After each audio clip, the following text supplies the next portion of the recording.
Talk Mhm. to me about why curiosity matters for young people and how it's being beat down in the school systems today. I think that'll get you revved up and started, and we could go into who you are and all the other cool stuff as we go. Yeah, I got no problem starting there, man. I don't think curiosity is just important for young people. I think it's important for people. I think it's actually a factory setting for people. So what I mean by that is I think we come out curious. I think we are born curious. And I think it's pretty easy to see that with a young person. Anybody that's listening that's got kids, you remember those first couple years. Everything is like you're just full of wonder, man. Right? You're looking around at the world and you're like, ooh, why, daddy? Why? Why? Why? How come this? How come this? I want to touch this. I want to do this. I want to try this. That's normal. So everything we're talking about here is getting people to either young people to either maintain the factory settings, which curiosity is one, or getting adults who have lost the curiosity back to those factory settings. And I won't pretend that school is the only thing that strips us of our curiosity, but it's a big part of it. And what I get a lot of pushback on is 'cause people don't listen. So I want to make sure I'm really, really clear. There are really, really good people in the conveyor, what I call the conveyor belt school system. There's great teachers, there's great administrators, they're great humans.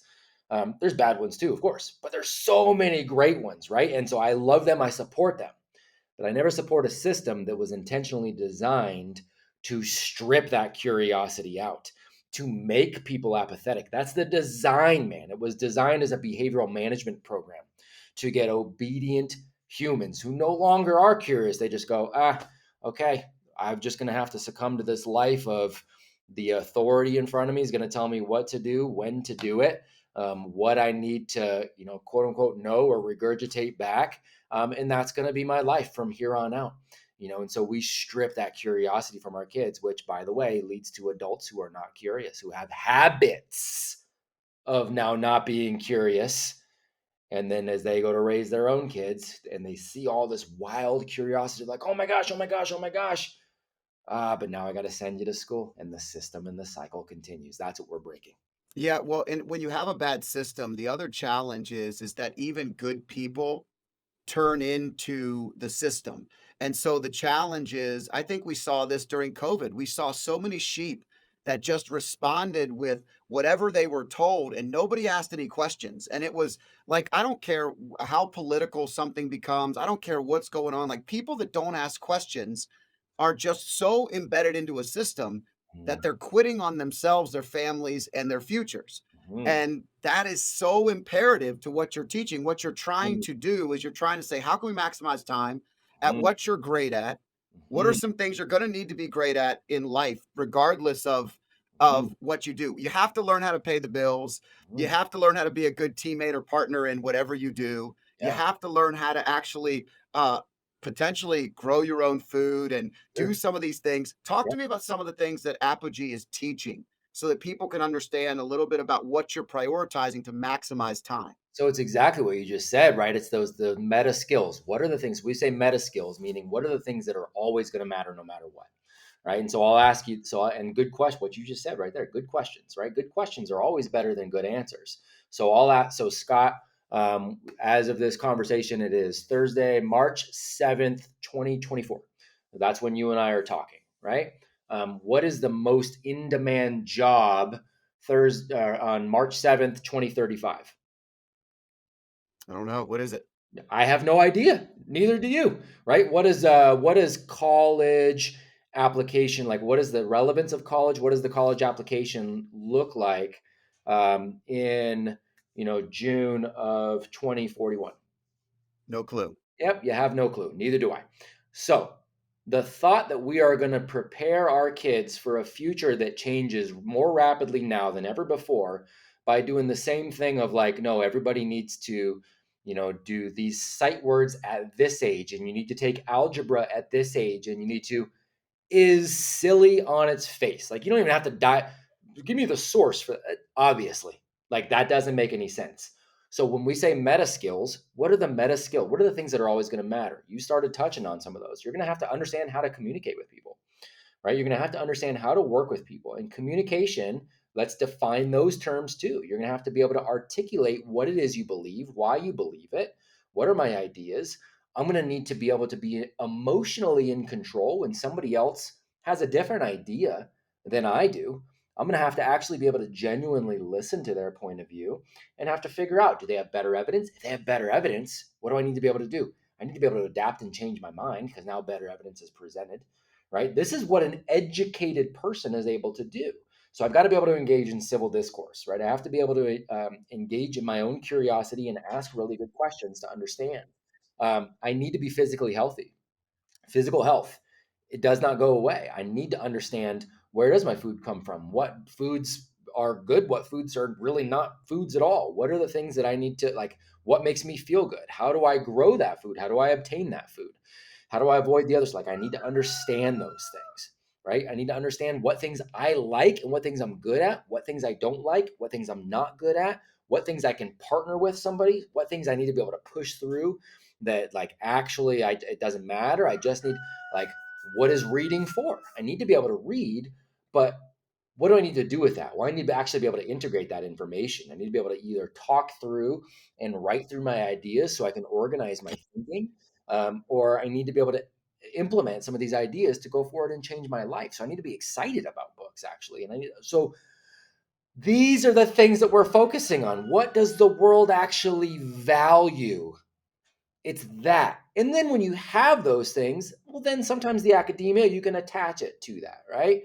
But it's those kind of things. So our kids are engaging in civil conversations. They're engaging in Socratic conversations. They're engaging in reading, but applying the things they've read, both in conversations, writing, and organizing their thoughts around it, as well as being able to implement, ideas into how does that work. They're focusing on their daily habits. What does it look like to control your schedule? What does it look like to control your schedule and look through it through a code of virtues and values? What are my virtues? But what is my code? Where did that come from? How do I see the world through that and actually, walk through that? How do I provide value to others? How do I serve others? How do I build a business around something that serves others? How do I get my idea out there? That's what they're doing on these campuses. They're doing the things that matter in life.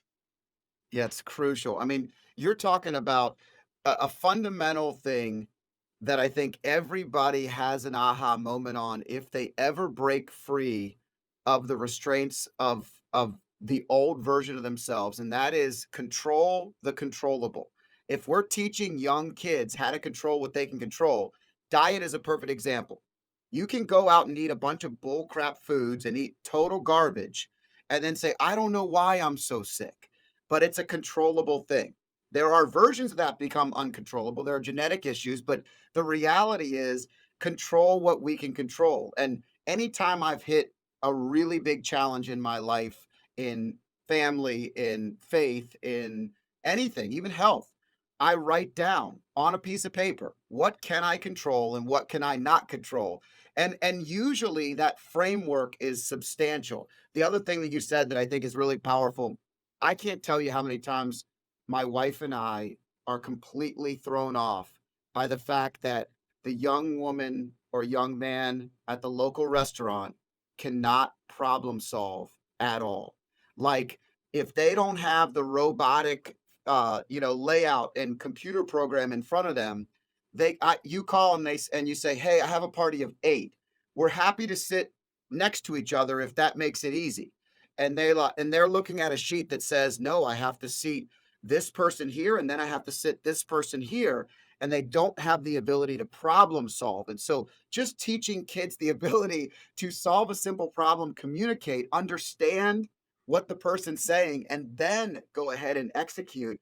These are such simple things, but they Yes. will take them so far in life. That's it. It's the things that'll take them the furthest in life. I've had young men walk off a stage at one of my schools and walk straight into, they're 18 years old, they graduate high school, and they walk straight into a career level position at 18 years old, $70,000 starting salary, overseeing a bunch of college graduates, right? And so why did that young man that I'm thinking of, why did he walk into that position? You want to know why? Because he was on campus, a prospective parent walked in. He walked up to the parent. He said, "Hi, how are you?" Looked him in the eye, said, "Hi, how are you?" Shook his hand, said, "My name is." What can I do for you? How can I help you? And the guy's like, wait a second, what? And he's like, how can I help you? The guy's like, I'm here to learn more. And he's like, okay, cool. The tour is going to start here, but I'll actually walk you around. I'll answer any questions that you have. Walked him around. That guy immediately came up to me and he's like, hey, here's who I am, but I want that guy. I want to hire him. That company that this man worked for, they changed their entire nationwide policy. They had never, ever hired 700 plus employees. They'd never hired anybody without a college degree. And they hired him to go in, right? And that was the only thing they knew.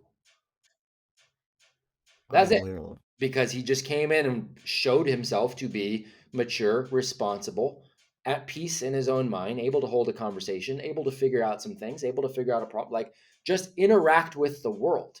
And it's not that he's magical, and it's not that the school is magical. It's that we didn't load them down with a bunch of other BS. We let them stay connected to those factory settings.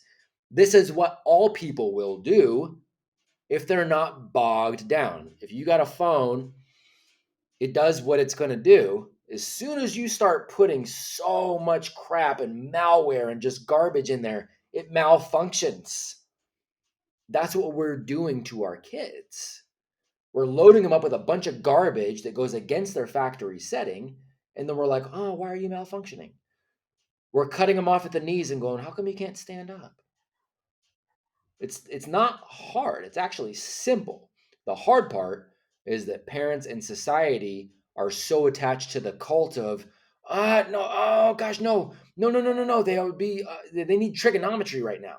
No, no, no, no, no. They need to take this specific. Everybody needs to take this specific quote unquote English class at this time, right? And they need to read it and they need to do well on a scantron, and they've got an emotional connection to something that is designed to break a human spirit. Yeah. It's powerful. What you're teaching is when we have confidence in ourselves, we put that out to the world and that energy is received by other people. It's the same as loving ourselves. We talk about young women. You want to establish the highest value for young girls and young women. We have Mm, to teach them to love themselves because nobody can love you until you love who you are and what you stand for. And you actually have mm, some concept of that. When mhm, someone, a young person, walks up to another human and they shake their hand, and they look them in the eye, they've already put themselves in the top 10% of all people that yep, that individual knows in his life. yep, He has not met very many people confident in themselves yep. enough to have that kind of conversation. That's right. And that comes from a freedom. That comes from freedom of that individual being able to really explore who he is and what he stands for. It's funny you said you always got straight A's. I was an honor roll student and I got by. I went to Catholic school. I can remember you talk about discipline. Mhm, I'm grateful for the discipline that I received in some ways because it really made me comfortable in discipline in general looking back. But at the same time, it wasn't until I got to college and started studying criminal justice, which interested me at the time, mm, and I read everything. I mean, if they provided a book, I read the whole book, and I went through the data, made straight A's, and it was finding what you love, finding what you're really interested in learning about, mhm, and you're gonna be interested at different things at different times in your life.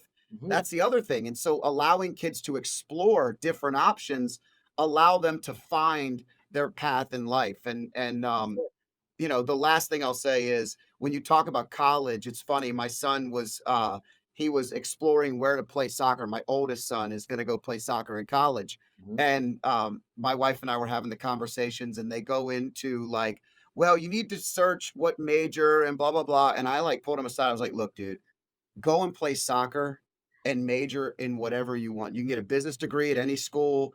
You're going to go and play soccer. What you're going to get from playing Division 1 soccer at NCAA level, which is less than like 1% of mhm. athletes, okay? Yep, That's what you're going to learn from this. You're going to get up early. You're going yep, to work hard. You're going to injure yourself. You're going to fight through it. You're going to figure it out. And yep, along the way, you're going to get a piece of paper that doesn't mean jack shit yep, until you actually apply it in the world. yep. And that's the key. And I didn't realize that until way too late. So we're teaching them the difference. And I think obviously that's what you're working on. That's awesome, man. That's exactly it, man. That's exactly what he's going to get. And he's going to get, potentially a network out of there. He's also going to get the opportunity to mess up with a whole lot of opportunities to do something stupid, right? And so like that's part of it too, right? Is he going to be smart enough and have the wherewithal and be mature enough to go, no, this is what I want to do, and I'm going to not waste my time going backwards on this. Like he's going to have that kind of stuff, the classes, all that kind of stuff. It's great that he doesn't have to pay for it, but a lot of that's just superfluous. Like it's not going to make it. It's not going to make an impact, on anything. It's going to be more of a time waste. So that's the thing he's going to get out of it. I love that. If you like clips like this, I have a similar clip here. And if you want to watch the full video, click here.